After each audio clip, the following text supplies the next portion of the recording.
Welcome to a new episode of Travis Laughs. I know the last episode I was pretty silly, so in this one I'm going to endeavor to be a little bit more highbrow. However, I should warn you, I anticipate a lot of cursing, so be ready for that. But before we get into that, a message. This episode of Travis Laughs is brought to you by newspapers. Newspapers, they're full of news. It's good to know what's going on in the world around you, so call up today and subscribe for a newspaper. And for a limited time, you can use our special discount code, Travis Laughs. They won't actually give you a discount, nor will they know what you're talking about, but it'll be so funny. Newspapers, what else would we do with silly putty? And how on earth would we make paper mache? Travis, this is America.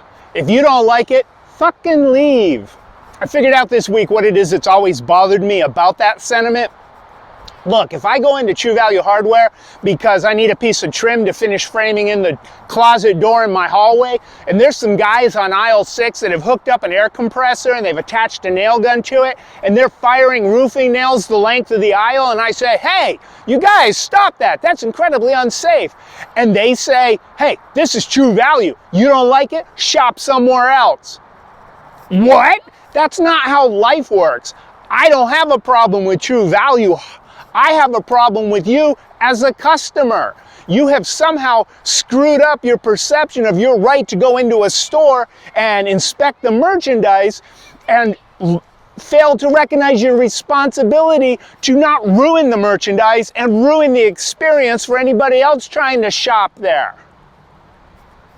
I love this analogy. Look, if I don't like all the laws being passed across the nation right now that restrict the access of American citizens to be able to vote, it doesn't become my job to pack up all my crap and relocate to a country that encourages minorities to vote. It becomes my job as an American to help elect people and support those people who want to pass laws that better reflect the American idea that we were all created equally. Laws that keep in mind the American ideal that pursuing a more perfect union. Look, the common ground that we all share shouldn't be our biggest mistakes and our worst impulses. It should be, our common ground should be our best intentions and our loftiest goals. Be a better American and be a better customer while you're at it. In my wonderful and beloved United States of America, we're having a bit of a cause and effect awareness difficulty right now. I mean, it seems like so many people don't understand that the things that are done and the things that happen afterwards have any connection with each other. I don't know why she left me. Well, I mean, like, you had a lot of affairs and there was the drug problem and all the bankruptcy. Nah, I don't think it's that. There's something else. Oh, before I forget, I want to give a shout out for two reasons. One, whenever I hear people give shout outs, it sounds really cool and I've always wanted to do it. But the other reason is I actually have something to say. I want to give a shout out to all those people that drive next to me and think that the place that their car is supposed to be is with the two nearest wheels on the dotted line that separates our lane. And my shout out is, can you please move the fuck over already? Look, here's a helpful hint, because driving can be hard sometimes. If you look in your side mirror and you don't see the dotted line, you're too far over, so shove, all right?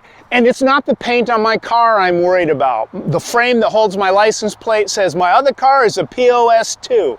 When I fill up with gas, it doubles the value of my automobile. So it's not that, it's just, I don't care about that. But that side mirror on a 20-year-old minivan, the aftermarket mirrors never work as good as the original. So please, quit hogging the covers and move the hell over. Thanks. So we've got this cause and effect awareness disassociation going on. Look, when I was a kid and you turn on the news, they would say, this is what happened in the world today. Good night. And then that evolved into, this is what happened in the world today, and now we're going to turn to this panel with extraordinarily attractive people or wildly intelligent people, and they're going to tell you how you should feel about it. Now it's evolved all the way to the You turn on the news and they say, this is what's going to be happening in the future. Those are the assholes you can blame for it. And we're going to break down for you why nothing you could possibly do is going to have any effect on it whatsoever. That's fortune telling. Really? Prognostication in this Christian nation? Tisk, tisk. Cause and effect. The cause is the story that there's nothing you can do. The effect is people don't even try. What if we understood cause and effect a little better, and when we heard that story, we went, well, that's bullshit, and we all worked together to actually create the effect that this turns into the kind of nation we all want to live in. Wouldn't that be awesome? We would actually make changes. I've been thinking about making a change. I've been thinking about dyeing my hair. What do you guys think? And it's not because I care what color my hair is or how it looks or anything. I mean, but look at all this white. I can't stop thinking about how deliciously awkward it would be to watch people try to figure out whether or not to acknowledge it or what to say. Hi Travis, your hair is a little bit more red than I remember. It'd be so wonderful. So, hey, at the end of this video, click on which color you want me to change my hair to, and in the next video, I'll have that color hair, all right? So here we are in this cause and effect awareness crisis as a nation. And I think what might have happened was that our, for lack of a better word, our dumb people, our uninformed people have grown in numbers to the point that they were joined by the people that used to keep them in check. You know what I'm talking about. The socially awkward people that would do things like, hey, why don't you shut that nonsense up? You're giving everybody a goddamn headache. Go ahead, preacher. Those guys. So when they joined forces, I think they noticed something. I think somebody got wise to the fact that doctors and scientists and the scholastical types all were very confident when they talked, and everybody listened to what they said and believed it. Well, heck, we can do that. If we talk confident, people will believe what we say. And it fucking worked. How else do you explain the inane drivel being spouted by talking heads while so many people sit around nodding in agreement? It doesn't make any sense.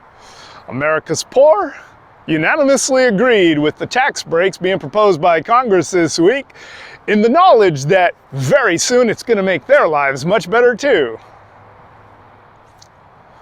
The legitimacy of the scientific community received a devastating blow this week when a board was found on the side of Mount Ararat, understood to be the final resting place of Noah's Ark from the Holy Scriptures. Proof that the board was from the Ark was confirmed when there were not one, but 2 sets of beaver teeth marks found on the board. My last example. And look, I know this is brutal and garish and difficult to hear, so I apologize for that. Good evening, and welcome to Tucker Carlson. It's a crisis.